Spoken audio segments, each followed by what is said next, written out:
Hello, നിങ്ങൾ ഈ സാധനം കഴിച്ചിട്ടുണ്ടോ? ഞങ്ങളുടെ വീട്ടിലെ ചെറുപ്പത്തിൽ ഏറ്റവും കൂടുതൽ ഉണ്ടാക്കിയിട്ടുള്ള പലഹാരമാണ് ഇത്.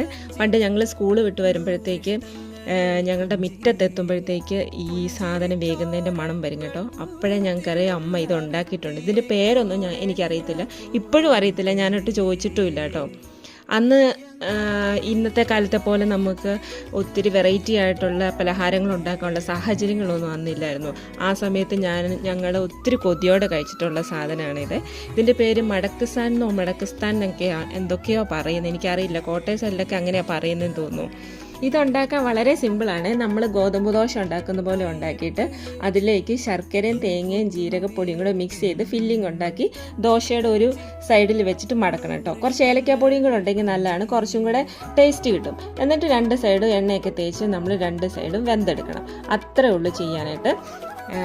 ഇത് ഇപ്പം എല്ലാവർക്കും അറിയാമായിരിക്കും, എല്ലാവരും വീട്ടിലൊക്കെ ഉണ്ടാക്കുന്നൊക്കെ ആയിരിക്കും.